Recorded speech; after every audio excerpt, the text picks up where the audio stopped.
itu ada pendapatan masuk ke kita 3 miliar itu. Dari hak kita mendapat penambahan modal. Penambahan modal itu kita ada hak HMETD istilahnya. Tetapi karena kita tidak ikut trading, tidak ikut membeli saham, kita konsultasi dengan PT Bahana. Jelas itu ada di PT. Karena dalam RUPS sudah menunjukkan ada laba. Ya kan sudah? Iya, iya. Nah, sehingga 2017 itu harus ada pendapatan yang didapat oleh pemerintah. Sehingga itu semua enggak berbau ruang. Nah, kalau enggak ada kan berarti ruang.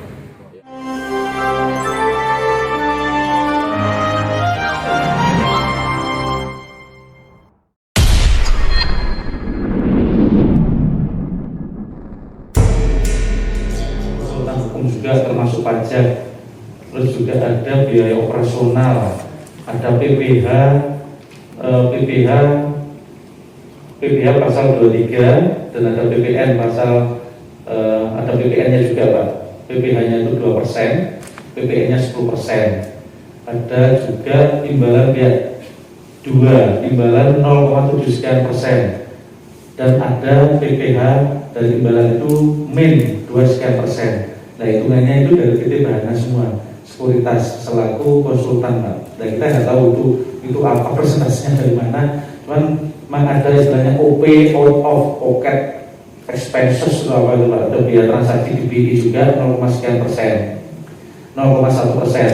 Jadi total dari hasil penjualan itu hasil netonya 298 miliar itu dari 301 miliar kemampat. Nah, kita sampaikan bahwa memang mereka kerjanya cuma 2 bulan tapi hasilnya miliaran yang benar. Nanti potongannya berapa itu Pak? Ya dari 301 menjadi 298.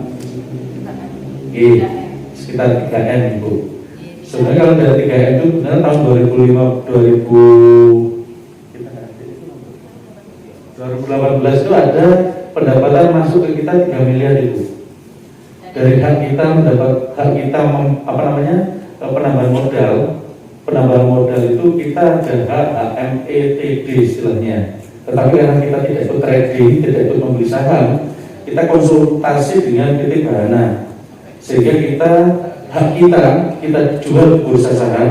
Waktu itu kita dapat 3 miliar tahun 2018. Jadi sebelum kita dapat bagi hasil yang murni kita dapat dari hak kita HMETD tadi. Semoga tahun ini 2021 ketika 2022 yang rencana ada penambahan saham, kita punya hak juga HMETD. Kita masih coba konsultasikan dengan PT Konsultan, Bahana Konsultan Sekuritas. Kita belum tahu, kita nanti saham yang seharusnya hak kita jual di bursa saham, kita dapat berapa kita juga belum tahu. Harapan kita kalau jumlah saham yang dijual sama, nilainya lebih tinggi, perolehan kita mungkin lebih tinggi. Kalau tahun 2018 kita dapat 3 miliar. Mungkin Ibu, kalau mungkin kurang jelas mungkin nanti kita diskusi, mungkin ke kantor terkait ini, kita diskusi santai sambil ngopi, kita welcome. Kalau memang Bapak Ibu mau ke kantor, kita diskusi lebih intens, kita welcome karena memang data kita itu sudah kita melalui konsultan dari PT BPKP, dari BPKP juga Ibu pimpinan. Itu ada tanggapan dari BPKP pada saat kita mau divestasi saham. Juga ada dari kementerian juga kita ada, terus ada jawaban juga, terus juga kita minta legal opinion dari APH. Kita nggak mau lembaga, khawatir nanti dikira kita minta backingannya. Itu mungkin Ibu mungkin yang dapat kami sampaikan. Terima kasih.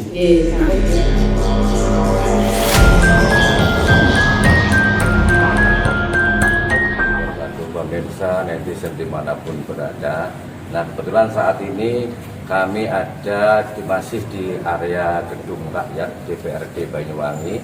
Nah ini teman-teman dari BCW Banyuwangi Corruption Watch yang barusan menuntaskan pada hearing yang keberapa ini? Yang kedua. Tadi begitu antusias terjadinya dialog antara tim dari BCW dengan dari Pemda Banyuwangi, khususnya BPKAD Kabupaten Banyuwangi. Oke, kita akan memulai sebuah pertanyaan. Kang Mas Ruli selaku Ketua BCW ya. Tadi hasilnya gimana Mas setelah hearingnya kedua ini? Jadi begini, dalam hearing yang kedua ini kita mengharapkan jawaban-jawaban yang memuaskan. Dan dari pertanyaan-pertanyaan yang kita ajukan, memang banyak hal yang belum bisa terjawab. Jadi misalkan berbicara masalah dividen, yaitu keuntungan yang diperoleh oleh masyarakat Banyuwangi, yang katanya awal-awal dividennya itu 10%. Itu pun ketika perusahaan menghasilkan apa, dari BPKD juga nggak bisa menjelaskan kita itu dapat dividen. Kita nggak dapat dividen, tetap aja nggak, dengan alasan RUPS, rapat umum pemegang saham, yang tidak memutuskan dividen dimasukkan ke pemerintah Banyuwangi. Jadi itu semua ternyata kalau saya analisa, the golden share itu nggak berguna kalau sudah ketemu RUPS. Nah, Ketika RUPS tidak mengendaki itu dibagi, ya sudah nggak dibagi. Lalu apa gunanya kemudian kita menerima golden share? Itu kan satu komitmen perjanjian yang seharusnya RUPS itu mengacu pada golden share. Bukan golden share itu dihapus atau ditiadakan dengan adanya RUPS. Ini yang pertama. Yang kedua, bahwasanya tadi juga menemukan bahwasanya penjualan saham itu dilakukan pada tanggal 10 Desember 2020, ditransfer tanggal 15 Desember 2020. Saat itu momen pilkada Banyuwangi. berarti menjelang pilkada ya. Ya, jadi tanggal 2017 itu perhitungan suara sudah. Jadi ini sudah masuk ajang pilkada. Nah, saya tidak akan menafsirkan dalam segi politik apakah ada kepentingan pihak tertentu dalam menunjang pilkada atau tidak. Cuma yang saya tanyakan, saat itu bupati kan sudah demisioner kan? Ya, ya. Bupati baru belum ada. Kok di situ ada penjualan? Nah, siapa yang bertanggung jawab? Nah, dijawab oleh BPKD katanya karena sudah mekanisme, maka walaupun di situ bupati mungkin sudah demisioner, tetap bisa dilakukan. Itu kan penafsiran sebenarnya. Tapi menurut saya ini hal yang penting mengenai satu aset itu harus ada bupati ini kan aset. Ya. Artinya di sini DJW menengarai bahwa ketika dimisioner ini artinya bupati sebelumnya udah nggak memiliki kewenangan, ya. Tapi terjadi sebuah penjualan saham. Ya. Tengarai apa yang ditangkap oleh DJW? Ya, itu sebenarnya masyarakat mulai kesan bahwa ini ada kepentingan pilkada nggak bisa dielakkan gitu. Jadi kenapa ada pemaksaan, katakanlah pemaksaan kan? Ini dalam momen-momen pilkada itu harus dijual. Nah kan itu satu. Yang kedua apa? Yang kedua bahwasanya tadi sudah dilakukan pembahasan yang di situ sebenarnya pembahasan tadi belum tuntas, masih ada minta data-data yang harus dikeluarkan dari pihak BPKD. Jadi intinya memang hari ini dikatakan tidak puas, kami tetap tidak puas karena jawaban-jawaban kemudian masih mengambang. Tambah dulu nih. Akhir tahun 2020 tepatnya bulan Desember, tadi tanggal 10 terjadi penjualan saham. Ya. Bisa nggak tadi sempat dijabarkan nggak tentang berapa yang dijual, kepentingannya apa, terus rinciannya seperti apa? Jadi begini, tadi dari kawan Rocky ini juga mempertanyakan penjualan katanya yang dimasukkan di APBD itu penggunaannya nggak wajar. Nah itu tadi juga nggak ada jawaban kan? Nah jadi jawabannya tetap nggak jelas apa saja titik-titik mana yang sudah dibiayai oleh hasil penjualan saham 298-nya. Ya kan? Cuma penjelasannya secara global aja itu difokuskan di ring 1. Nah, ini ada istilah ring 1 itu sebelah mana? Dan Karena siapa yang berkuasa ya? Kalau APBD itu fokus adalah Banyuwangi. Banyuwangi nggak ada ring 1. Banyuwangi ya Banyuwangi karena masuk di dalam APBD. Ini tadi dijelaskan fokus di ring 1. Ring 1 itu dalam kota sebelah mana? Saya nggak tahu juga. Sempat digambarkan nggak tadi? Iya katanya Pesanggaran. Loh, Pesanggaran terdampak kan? Loh, kalau kita bicara terdampak, CSR pastinya ya. ya itu terdampaknya masyarakat Banyuwangi. Nggak boleh kita itu memilah-milah terdampak, paling terdampak di Pesanggaran, karena ini semua dampaknya adalah masyarakat. Nah, jadi kesimpulannya pada sore hari ini kita tetap hasilnya akan kita kaji. Kita belum merumuskan karena ini memang harus kita rumuskan berbagai keterangan yang sudah kita dapatkan. Oke. Melihat ketidakpuasan dari teman-teman tim BCW ini, ada nggak rencana berikutnya mungkin hearing lanjutan atau yang lainnya mungkin? Ya, kita masih merumuskan ya, apakah kita nanti mengajukan hearing lanjutan atau sekedar kita mengasih data. Tapi kalau kita nanti menemukan di situ ada pelanggaran hukum, kita akan tidak lanjuti secara hukum.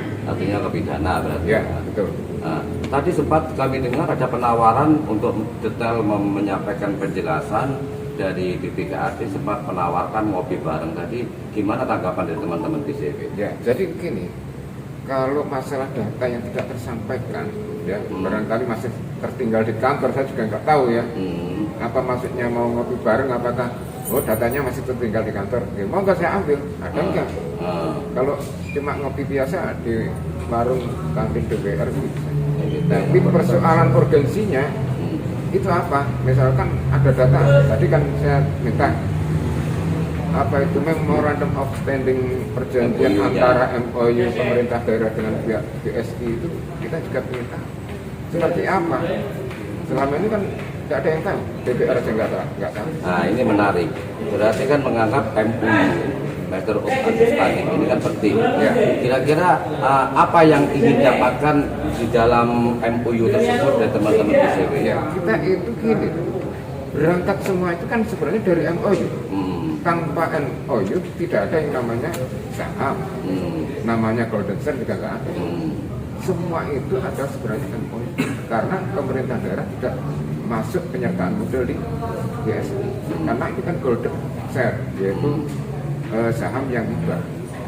Berarti petunjuk paling banyak nanti ada di MOU. Nah, kita berani nggak buka MOU. Nah, sehingga seluruh pelaksanaan dividen penjualan saham dengan MOU. Kalau selama ini kan tidak ada dividen. Apakah itu juga masuk dalam MOU?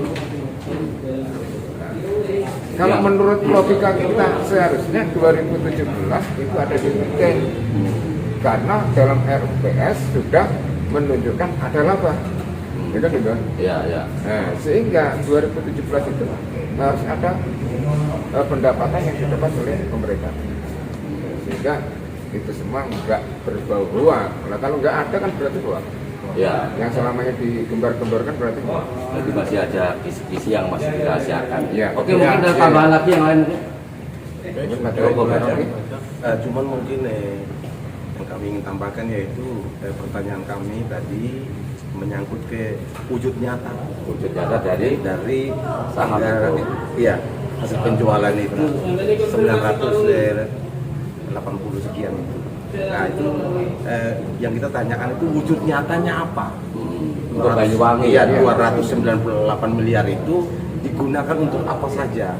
Nah itu kan sempat belepotan juga untuk menjawab, belum mendapat penjelasan. Iya, terkait titik-titik di mana tempatnya, karena informasi yang berkembang di lapangan itu ada saling klaim jalan itu yang buat adalah BSI, sedangkan pemerintah juga membuat di situ.